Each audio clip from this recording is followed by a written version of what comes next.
नमस्कार, स्वागत है आप सबका दिन भर की तमाम बड़ी और अहम खबरों के साथ। मैं हूं कवीन सचान। शुरुआत हेडलाइन से। छत्तीसगढ़ में 2 नक्सली हमले, 5 जवान शहीद, 8 घायल। लगातार 3 दिन में तीसरा बड़ा हमला। प्रधानमंत्री का जर्मन कारोबारियों को न्योता, मेक इन इंडिया के लिए सहयोग की अपील की है। कहा है दूर करेंगे सभी कारोबारी अड़चनें। सुप्रीम कोर्ट का भूमि अध्यादेश पर रोक से इनकार, लेकिन केंद्र सरकार को नोटिस देकर मांगा है जवाब। अध्यादेश की वैधता को लेकर चुनौती दी गई है। दिल्ली में डीजल गाड़ियों को 2 हफ्ते की राहत मिल गई है। एनजीटी ने राज्य सरकार से सुझाव मांगे हैं और 7 अप्रैल को 10 साल पूरे करने वाले वाहनों पर पाबंदी लगी थी, जिसे 2 हफ्ते के लिए फिलहाल टाल दिया गया है। उधर टेनिस युगल रैंकिंग में सानिया मिर्जा नंबर 1 हो गई हैं। हिंगिस के साथ जीता WTA सर्किल कप। कामयाबी हासिल करने वाली पहली भारतीय महिला खिलाड़ी बनी है। ये इस वक्त की तमाम बड़ी खबरें हैं, लेकिन जो सबसे अहम खबर मिल रही है वो छत्तीसगढ़ से, जहां पर लगातार तीसरे दिन नक्सलियों ने बड़ा हमला किया है। दंतेवाड़ा में नक्सलियों की ओर से किए गए बारूदी सुरंग धमाके में सीएफ के 4 जवान शहीद हुए, जबकि 8 घायल हो गए। उधर कांकेर जिले में बीएसएफ कैंप में भी आज हुए हमले में 1 जवान शहीद हो गया। सुरक्षा बलों को निशाना बनाकर नक्सलियों ने सोमवार को दंतेवाड़ा और कांकेर जिले में हमले को अंजाम दिया। छत्तीसगढ़ में लोक स्वराज अभियान के पहले नक्सली वारदातों में तेजी आ गई है। दंतेवाड़ा जिले में सोमवार को गश्त पर जा रहे सीएएफ के जवान नक्सलियों की बिछाई बारूदी सुरंग की चपेट में आ गए। करीब 2 किलोमीटर दूर चोलनार से किरंदुल की ओर में एक बहुत बड़ा ब्लास्ट हुआ है। काफी हैवी ब्लास्ट था और जिसमें टोटल 11 जवान थे और वो सभी इंजर्ड थे। उनको तत्काल पुलिस अधीक्षक ने मौके पर पहुंचकर अस्पताल पहुंचवाया, लेकिन अभी जानकारी मिली है कि जो क्रिटिकल थे शायद 4 जवान हमारे शहीद हुए हैं। कांकेर में भी सोमवार को नक्सलियों ने बीएसएफ के कैंप पर हमला किया। पुलिस के मुताबिक छोटे बेठिया शिविर में किए गए इस हमले में 1 जवान शहीद हो गया। हालांकि जवाबी कार्रवाई में 1 माओवादी भी मारा गया। मौके से विस्फोटक भी बरामद हुआ है। एक्सचेंज फायर के दौरान फिर नक्सली जंगल उसका पहाड़ी का फायदा लेके वहां से भाग गए हैं। हम लोगों ने नक्सली गश्त वहां पर अपनी सर्चिंग वहां बढ़ा दी है। केंद्रीय गृह मंत्री ने नक्सलियों से सख्ती से निपटने की बात कही है। वहीं कांग्रेस समेत दूसरे राजनीतिक दलों ने नक्सली घटनाओं पर चिंता जताई है। We need to deal with the situation with much more, enhanced capability and needs to be more vigilant and alert because the Maoists are shifting their tactics and they are, going much more intensive in recent few months. So we have to understand that issue and then respond it appropriately. नक्सलियों ने रविवार को कांकेर में खनन कार्य में लगे truck और दूसरी गाड़ियों को भी निशाना बनाया। उन्होंने करीब 17 वाहनों में आग लगा दी। नक्सलियों ने इससे पहले शनिवार को सुकमा जिले में गश्त पर जा रहे एसटीएफ जवानों पर घात लगाकर हमला किया। इसमें 7 पुलिसकर्मी शहीद हो गए, जबकि 10 अन्य पुलिसकर्मी घायल हो गए थे। Bureau report, Rajya Sabha TV. तो 3 दिन के अंदर यह तीसरा हमला है और लगातार इस पूरे इलाके में जिस तरीके से नक्सलियों की पैठ में कहूं पिछले 74 घंटे में बढ़ी है, उसके चलते सुरक्षा बलों के लिए भी खासी मुश्किलें खड़ी होती दिख रही हैं। और तमाम दावों के बावजूद इस इलाके में सुरक्षा को लेकर जो दावे किए जा रहे थे, उन पर एक बड़ी चूक खुलकर अब तक सामने आई है। करीमुद्दीन शेख हमारे साथ हैं, रिपोर्टर यूएनआई के बस से जुड़ रहे हैं। करीमुद्दीन साहब, जिस तरीके की खबरें हैं, मैं कहूं कि पिछले 3 दिनों में तीसरा हमला, क्या ये कहा जाए कि तमाम तैयारियों के बावजूद नक्सली भारी पड़ते दिख रहे हैं या फिर कहीं कोई बड़ी सुरक्षा चूक दिख रही है प्लानिंग को लेकर?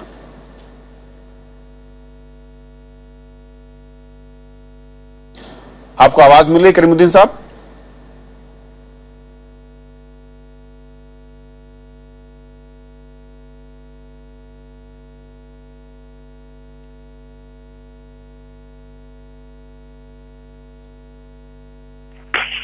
करीमुद्दीन साहब, आपको आवाज मिल रही है?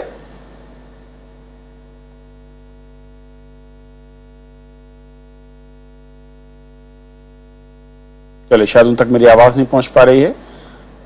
ताजा अपडेट के लिए हम आगे कोशिश करेंगे उनसे बातचीत करने के लिए। और अब बात दिल्ली से, जहां पर 10 साल से अधिक पुराने डीजल वाहनों पर पाबंदी के आदेश को 2 सप्ताह के लिए टाल दिया गया है। दिल्ली सरकार की अर्जी के बाद राष्ट्रीय हरित प्राधिकरण यानी एनजीटी ने आज यह आदेश जारी किया। उधर रोक के फैसले के खिलाफ दिल्ली में ट्रक वालों ने हड़ताल पर जाने की धमकी दी है। दिल्ली, हरियाणा और उत्तर प्रदेश में मोटर वाहन कानून में संशोधन के लिए केंद्र सरकार को चिट्ठी लिखने का भी फैसला किया है। डीजल वाले 10 साल पुराने वाहनों को दिल्ली एनसीआर में चलने के लिए 2 सप्ताह की और मोहलत मिल गई है। दिल्ली सरकार ने सोमवार को एनजीटी को बताया कि इन वाहनों पर पाबंदी के आदेश पर अमल में कई कठिनाइयां आ रही हैं और उसे अधिक समय की जरूरत है। सरकार के मुताबिक इस आदेश से जरूरी सेवाओं मसलन सब्जियों की आपूर्ति और कचरा उठाने के काम पर भी असर पड़ेगा। काल प्रभाव से इसको लागू किया जाता है तो दिल्ली के अंदर बहुत सारी सेवाएं जो जरूरी सेवाएं हैं वो बाधित हो सकती हैं। उसमें जल बोर्ड की बहुत सारी गाड़ियां हैं जो 10 साल से पहले की हैं। एम्बुलेंस है वो भी 10 साल से, कई एम्बुलेंस हैं जो पहले से हैं। बाहर से जो दूध की सप्लाई आती है दिल्ली के अंदर वो प्रभावित हो सकती है। रोजाना की जो हरी सब्जियां दिल्ली में आती हैं उसका प्रभाव दिल्ली में पड़ेगा। सरकार की अर्जी के बाद एनजीटी ने ये आदेश दिया, लेकिन साफ किया कि ये मोहलत सिर्फ 2 हफ्ते के लिए है। 7 अप्रैल को एनजीटी ने डीजल वाले 10 साल से अधिक पुराने वाहनों के दिल्ली एनसीआर में चलने पर रोक लगा दी थी। नहीं मैडम, ऐसा कुछ नहीं है, क्योंकि उन्होंने इसके ऊपर या तो वो पूरा रिव्यू करने के लिए स्टे देते, दिल्ली सरकार को कोई समय देते कि आप अपनी कोई पॉलिसी लेके आइए कि आप इसके लिए क्या करेंगे, और या केंद्र सरकार को वो बोलते कि जी इसके ऊपर एक पॉलिसी बनाइए, उस पॉलिसी के आधार पर हम कुछ काम करेंगे। अभी तो जस्ट मेरा हिसाब से उन्होंने हमारी हड़ताल को कमजोर करने, हमारा जो काम करने का जज्बा जो हमने बंद करने का करा था उसको उन्होंने कमजोर करने के लिए शायद ही ऑर्डर दिया है। उधर इस फैसले को लागू करने का एक्शन प्लान बनाने के लिए दिल्ली, हरियाणा और उत्तर प्रदेश के परिवहन आयुक्तों की सोमवार को राजधानी में बैठक हुई। दिल्ली में करीब 75 लाख वाहन हैं और हर दिन 1400 नई गाड़ियों का रजिस्ट्रेशन होता है। इनमें से डीजल से चलने वाली गाड़ियां अधिक प्रदूषण फैलाती हैं। इस वजह से दिल्ली की हवा में प्रदूषण सामान्य से 9 गुना अधिक हो गया है। अनु दीवान के साथ रविंद्र सिंह शौरड़, राज्यसभा टीवी। तो एनजीटी ने जब ये फैसला दिया कि 2 हफ्ते की मोहलत दी जा रही है जो 10 साल पुरानी डीजल गाड़ियां हैं, उसके बाद जो खबर मिल रही है कि जो ट्रक एसोसिएशन है उन्होंने अपनी हड़ताल को अब पोस्टपोन कर दिया, यानी कि अब वो हड़ताल पर नहीं जा रहे हैं और 1 मई तक उन्होंने कहा कि वो इंतजार करेंगे कि क्या आगे सरकार कर रही है। लेकिन जो फैसला है 2 हफ्ते की मोहलत, इस पर और बातचीत करेंगे। हमारे साथ हैं विवेक चट्टोपाध्याय साहब जो कि प्रोग्राम मैनेजर हैं एयर पॉल्यूशन कंट्रोल सीएससी से। विवेक जी, स्वागत है आपका। सबसे पहले तो जिस तरीके से ये एनजीटी का फैसला आया और उसके बाद दिल्ली सरकार या फिर मैं कहूं कि जो एनसीआर इलाके की दूसरे राज्य जुड़ते हैं जिनकी सरकारों की ओर जो रिएक्शंस थे, क्या उसको देखते हुए इस 2 हफ्ते का वक्त या मोहलत या फिर कोई और वजह आप देखते हैं? देखिए, इसमें सच्चाई है कि एयर पॉल्यूशन एक बहुत बड़ा इशू है और ट्रक्स का कंट्रीब्यूशन शहर में एयर पॉल्यूशन में बहुत एक गंभीर विषय बनता जा रहा है। क्योंकि ट्रक्स काफ़ी ट्रांजिट ट्रैफिक होती है, पार्ट ऑफ ट्रांजिट ट्रैफिक है, तो इनका कंट्रीब्यूशन पार्टिकुलेट मैटर में बहुत ज़्यादा है। और डीजल को जैसा कि आप जानते हैं कि वर्ल्ड हेल्थ ऑर्गेनाइजेशन ने भी एक कार्सिनोजन के तौर पर करार दिया है, तो डेफिनेटली एक रियल इशू है। पर हमें ये देखना होगा कि इस तरह से हम किस तरह से इसे इम्प्लीमेंट करना चाहते हैं। और अगर आप नई ट्रकों की बात करें और पुराने ट्रकों की बात करें तो उसमें एयर पॉल्यूशन जो इफेक्ट होता है उसमें जमीन आसमान का फर्क है। क्योंकि पुराने ट्रक चूंकि बहुत पुरानी टेक्नोलॉजी में चल रहे हैं और नई ट्रकें जो हैं Bharat stage 4 emission norms meet कर रही हैं कम से कम एनसीआर क्षेत्र में, तो हमें ये देखना पड़ेगा कि कितनी जल्द से जल्द हम नए एमिशन नॉर्म की तरफ बढ़ सकें। और सवाल ये उठता है कि उसके लिए क्या प्रयास किए जाने चाहिए। अगर हम सुप्रीम कोर्ट के 1998 के आदेश को देखें तो उन्होंने कहा था कि ऑटो रिक्शाज और टैक्सीज को प्री 1990 के जो पहले हैं उनको रिप्लेस करने के लिए फाइनेंशियल इंसेंटिव स्कीम सरकार को लाना पड़ेगा। वो एक तरह का टैक्स वेवर भी हो सकता है सेल्स टैक्स में, या इंटरेस्ट लो इंटरेस्ट रेट में उनको लोन भी देने की बात हुई थी और ये इम्प्लीमेंट भी हुआ था। तो हमें लगता है कि एक कॉम्प्रिहेंसिव पैकेज के तौर पर इसे लाया जाए तो ये इम्प्लीमेंट करने में भी आसानी होगी। लेकिन विवेक साहब, जो प्राइवेट ओनर है, मैं कहूं कि जिन गाड़ियों के चाहे वो अपनी पर्सन यूज के लिए कार या फिर दूसरे वाहन यूज करते हैं, डीजल वाहन की बात करूं, उनकी एक दलील है कि अगर सरकार जब बिक्री के वक्त यानी कि जब वो खरीदते हैं वाहन तो 15 साल का टैक्स पे करते हैं और उसके बाद अचानक कोई फैसला आता है कि 10 साल के अंदर 10 साल के बाद के वाहनों को हटा दिया जाए तो उनके साथ सीधा अन्याय है। उनकी मांग भी है, उनकी एक दलील भी है कि इस फैसले के साथ कुछ एक आगे के लिए एक रोड मैप होना चाहिए ताकि धीरे धीरे उसे फेज आउट किया जाए। क्या वाकई आपको भी लगता है इसकी जरूरत है? जी, पहली चीज तो हमारा टैक्सेशन स्ट्रक्चर ही काफी गलत है। अगर आप देखेंगे कि हमारे जो पब्लिक बसेस हैं उनमें हम एनुअल टैक्स लेते हैं, परंतु कारों को हम 15 साल के लिए एक मुश्त उनको टैक्स देने की बात कह रहे हैं। तो ये जो इम्प्लीमेंटेशन है टैक्सेशन का वो एनुअली होना चाहिए हर व्हीकल कैटेगरी के लिए। तो उससे एक बात ये होगी कि आपका रेवेन्यू सोर्स बिल्डअप होगा और उसको आप यूटिलाइज कर सकते हैं कई स्कीम्स में। फॉर एग्जांपल अगर आप इंसेंटिव स्कीम दे रहे हैं पुराने व्हीकल्स को रिप्लेस करने के लिए, तो इस तरह की स्कीम्स कई कंट्रीज में आए हैं और हमें टैक्सेशन स्ट्रक्चर डेफिनेटली हमें चेंज करना होगा, क्योंकि नंबर ऑफ व्हीकल्स जो जिस हिसाब से बेतहाशा बढ़ती जा रही हैं और कोई पार्किंग चार्ज बहुत ही नेग्लिजिबल है, रोड टैक्सेशन काफी माइन्यूट है पूरे लाइफ टाइम अगर आप कार्स का देखेंगे तो डेफिनेटली हमारे इंप्रूवमेंट की काफी गुंजाइश है टैक्सेशन की। और इससे क्या व्हीकल्स जो पुराने व्हीकल्स हैं उनमें आप ग्रेजुअली टैक्स बढ़ा सकते हैं और वो एक तरह से डिस्करेजमेंट का भी काम करेगा और व्हीकल रिन्यूअल में मदद मिलेगी। लेकिन विवेक साहब, क्या जो एनजीटी का फैसला है, अगर मैं 2 हफ्ते की मोहलत के बाद उस फैसले को दोबारा अमल में लाया जाता है, किस तरीके की दिक्कतें, क्योंकि एक आम आदमी के लिहाज से भी और सिस्टम के लिहाज से, सरकारों के लिहाज से, जो ट्रांसपोर्ट पब्लिक ट्रांसपोर्ट में कई जगह इस्तेमाल होते हैं, मैं कहूंगी ट्रकों की बात करूं, छोटे व्हीकल्स की बात करूं, वो उनकी मियाद 10 साल उसके इर्द गिर्द घूमती है। अगर उसे अचानक बंद किया जाएगा तो खतरा इस बात का भी है कि कहीं सिस्टम बहुत ज्यादा सुस्त एकदम से उस पर ब्रेक तो नहीं लगेगा। तो क्या ये मुमकिन दिख रहा है या फिर इसमें कुछ और अमेंडमेंट या कुछ और क्लॉज जोड़ने के लिए ये 2 हफ्ते की मोहलत है, जिस पर सरकार के जवाब के बाद शायद कोई नई नीति आगे दिखे? देखिए, 2 हफ्ते की मोहलत में एक स्कीम लाना तो डेफिनेटली सरकार के लिए भी डिफिकल्ट होगा, क्योंकि एक सेंसिटिव इश्यू है कि आपके गुड्स जो है, एसेंशियल गुड्स शहर में सप्लाई होते हैं। आप वेजिटेबल्स की बात कर लें या और बाकी जो कंज्यूमर गुड्स हैं, तो डेफिनेटली इसमें सोचना होगा कि हम सप्लाई को भी कैसे मेंटेन कर सकें और दूसरा इस आदेश को भी कैसे इंप्लीमेंट करें। तो उसके लिए ऑल्टरनेटिव्स भी देखने होंगे। अगर हम ओवरऑल कंट्री की भी बात करें तो अभी रोड ट्रांसपोर्ट या ट्रक सेक्टर के ऊपर पूरा गुड सप्लाई निर्भर हो गया है, पहले जो कि रेलवे के ऊपर था। तो हमें ये देखना होगा कि रेलवे को कैसे हम स्ट्रेंथन करके गुड्स ट्रांसपोर्ट का जो सारा जोर जो अभी रोड ट्रांसपोर्ट और ट्रक्स के ऊपर है, जो कि काफी पॉल्यूटिंग सेगमेंट भी है, तो हम कैसे एफिशिएंट मोड रेलवे की तरफ शिफ्ट कर सकते हैं। तो डेफिनेटली हमें ध्यान देने की जरूरत है ताकि हम सप्लाई को भी बाधित न करें और इसेंशियल सर्विसेज चलती रहें, परंतु ये भी हो कि हम एक रोड मैप की तरफ बढ़े कि हमारे पॉल्यूशन भी कम हो सके। और जब सीएनजी को इंट्रोड्यूस किया गया था दिल्ली में, एक साहब, तब ये कहा जा रहा था कि इससे हम अपने लेवल को कम कर सकेंगे और नई दिशा में आगे बढ़ेंगे। लेकिन क्या वाकई सीएनजी उतनी हेल्पफुल रही है या फिर उसके होने के बावजूद भी जो पॉल्यूशन लेवल है वो लगातार बढ़ता रहा और जो अलार्मिंग पोजीशन उससे कई गुना ज्यादा ऊपर पहुंच चुका है? जी, अगर आप देखेंगे आंकड़े सरकार के भी और सेंट्रल पॉल्यूशन कंट्रोल बोर्ड के भी, सीएनजी इंप्लीमेंटेशन होने के बाद PM10 लेवल में 24%, 26% रिडक्शन हुआ था। और ये अगर हम बनाए रखते, जो हमने तेजी दिखाई थी सीएनजी इंप्लीमेंटेशन के दौरान, उसे हम आगे बढ़ा सकते और नंबर ऑफ व्हीकल्स में भी चेक्स ला सकते और बाकी पॉल्यूटिंग सोर्स में हम कंट्रोल कर सकते और ट्रक सेक्टर के ऊपर भी हम ध्यान देते हैं। और अगर आप नंबर ऑफ व्हीकल्स अगर देखेंगे, जैसे कि आंकड़े बताते हैं 1400 व्हीकल्स प्रतिदिन रजिस्टर्ड हो रही हैं। पहले प्री सीएनजी डेज में ये काफी संख्या कम थी। पैसेंजर व्हीकल्स में डीजल व्हीकल्स की संख्या काफी बढ़ गई है।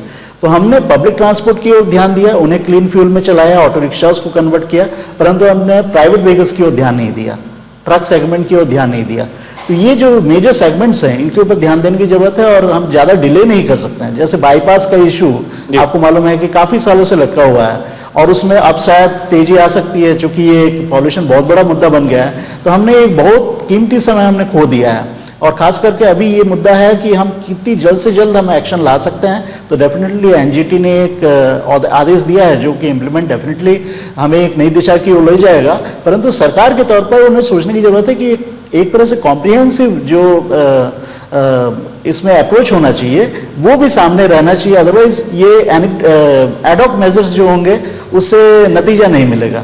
तो हमें एक पॉलिसी के तौर पर भी इसमें काम करना होगा और ये देखना होगा कि हम शॉर्ट टर्म, मीडियम टर्म और लॉन्ग टर्म एक्शन कैसे ले सकते हैं इस दिशा में। एक दुनिया के जिन देशों ने डीजल फ्यूल की बजाय ऑप्शनल फ्यूल यानी कि सीएनजी या फिर लो एमिशन फ्यूल्स की तरफ बढ़े, उनके यहाँ प्राइसिंग और अवेलेबिलिटी ये दो फैक्टर ऐसे थे जो खासे महत्वपूर्ण रहे हैं। क्या आपको लगता है कि हमारे देश में सीएनजी की अवेलेबिलिटी और उसकी प्राइसिंग ये दोनों फैक्टर नेगेटिव रहे, इसके चलते शायद हम प्राइवेट लोगों को उस तरफ ज्यादा झुकाव उनका नहीं दिखा? देखिए, इसमें जो क्लीन फ्यूल जो जब सीएनजी की बात हुई थी शहर में और ये इंप्लीमेंट हुआ था, तब डीजल में सल्फर की मात्रा थी 10,000 ppm। उस समय क्लीन फ्यूल अवेलेबल ही नहीं था नेचुरल गैस के अलावा, तो हमने उस समय इसका इस्तेमाल किया। परंतु आज के दौर पर हमारे पास दूसरी चीजें हैं, जैसे कि एमिशन स्टैंडर्ड्स हम टाइट कर रहे हैं, परंतु उसमें हम काफी धीरे चल रहे हैं। जैसे भारत स्टेज 4 एमिशन नॉर्म हमारे पास हैं, परंतु अब यूरोप में भारत स्टेज 6 के कंपैरेबल एमिशन नॉर्म जो है वो इंप्लीमेंट हो चुका है। तो हमें ये देखना होगा कि हमारे जो एमिशन नॉर्म रोड मैप है, हम उसमें कितनी तेजी लाएं ताकि फ्यूल्स के बीच में डिफरेंस न रहे। हम डीजल के लिए अलग एमिशन नॉर्म ना सेटअप करें, सीएनजी के लिए अलग नहीं, सारे फ्यूल्स एक एमिशन नॉर्म मीट करें जो कि टाइट हो। तो ये इसमें हम जितना डिले करेंगे इसमें दिक्कतें आएंगी, क्योंकि उसमें आप ये नहीं अलाउ कर सकते। अभी जो हम अलाउ करते हैं कि डीजल व्हीकल 3 गुना 4 गुना ज्यादा एमिशन कर सकती है पेट्रोल से, वो लीगली हम अलाउ करते हैं क्योंकि एमिशन नॉर्म में वो अभी लिखी हुई है। तो हमें इसे चेंज करने की जरूरत है और हमें क्लीन जी चलो विवेक जी, बहुत बहुत शुक्रिया इस पूरे मसले पर हमसे बातचीत करने के लिए और तमाम तकनीकी पहलुओं को सामने रखने के लिए। और फिलहाल रुकें एक ब्रेक के लिए, ब्रेक के उस पार दिन भर की दूसरी बड़ी खबरें।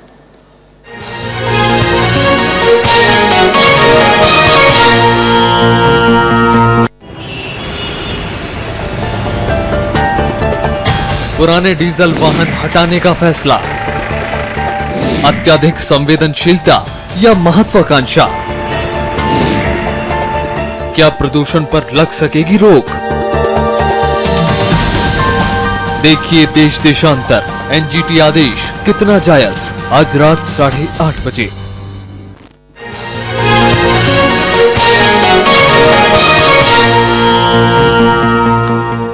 प्रधानमंत्री नरेंद्र मोदी ने जर्मनी के कारोबारियों से कहा है कि भारत दुनिया का मैन्युफैक्चरिंग केंद्र बनने के लिए तैयार है।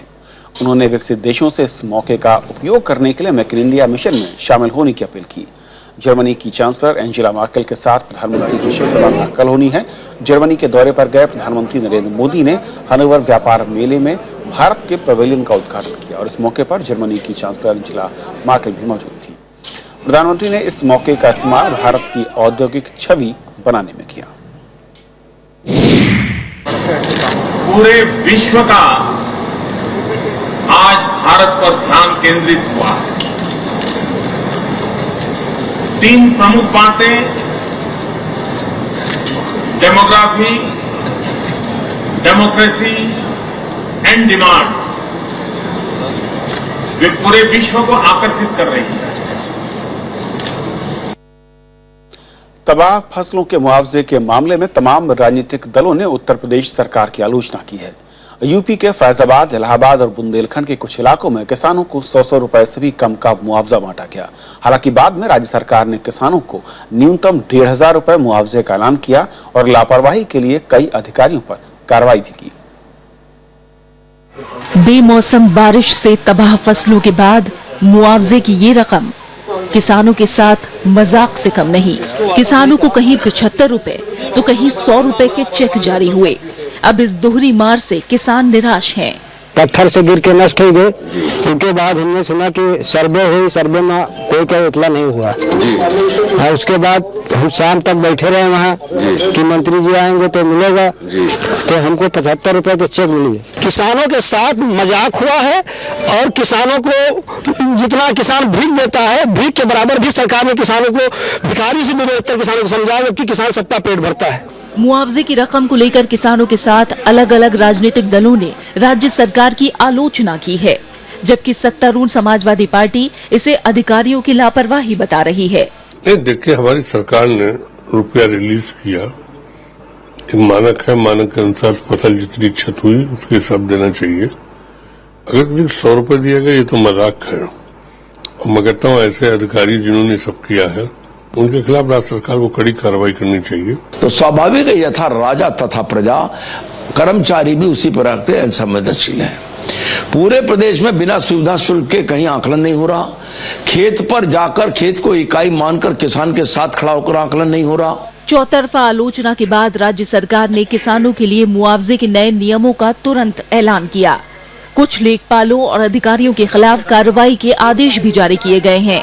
मेरे को मीडिया के माध्यम से पिछले 2 दिन से समाचार आ रहा था, फैजाबाद जिले में और एक आधे और जनपद की बात आई कि वहां बहुत कम धनराशि की चेक जो है वो बांटी गई है, 100 रुपए 200 रुपए ऐसे करके बांटी गई है। इसमें वहां संबंधित, अभी मेरी कमिश्नर से बात हुई है, उन्होंने संबंधित लेखपाल को सस्पेंड कर दिया है, एक्शन ले लिया है। फरवरी से अब तक बेमौसम बारिश और ओलों ने उत्तर भारत के कई राज्यों में रबी की फसल को बेहद नुकसान पहुंचाया है।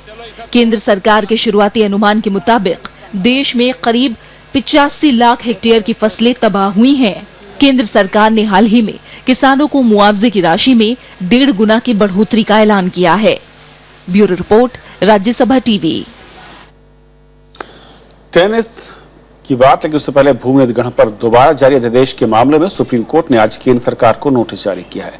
किसान संगठनों की याचिका पर अदालत ने सरकार से अध्यादेश लाने की वजह पूछी है और 4 हफ्ते में जवाब देने को कहा। याचिका में दोबारा अध्यादेश लाने को असंवैधानिक और सरकार के अधिकार क्षेत्र से परे बताया गया।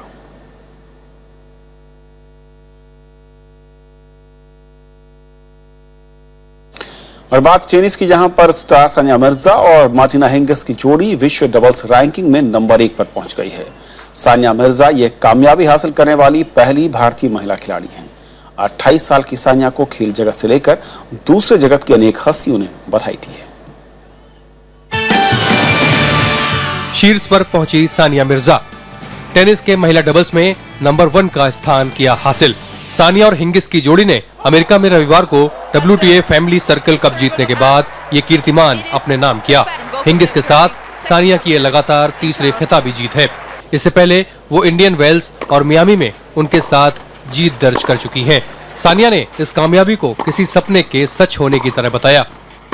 It's a dream for every kid to be number 1 one day, and I can't think of a better person I could have done it with. I feel honored that Martina was on my side when I did this, and I hope we have many more tournaments together, and we end the year on a high as well. Sania Mirza और Martina Hingis ने मार्च में जोड़ी बनाने के बाद से एक भी मैच नहीं गंवाया है।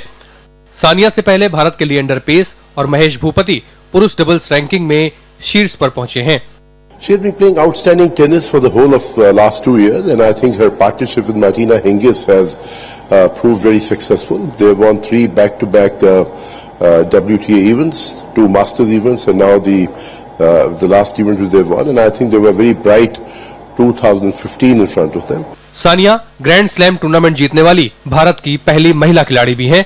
सानिया ने मिक्स्ड डबल्स में ऑस्ट्रेलियन, फ्रेंच और US ओपन का एक खिताब जीता है, जबकि साल 2003 में महिला डबल्स का जूनियर विंबलडन खिताब भी उनके नाम रहा था।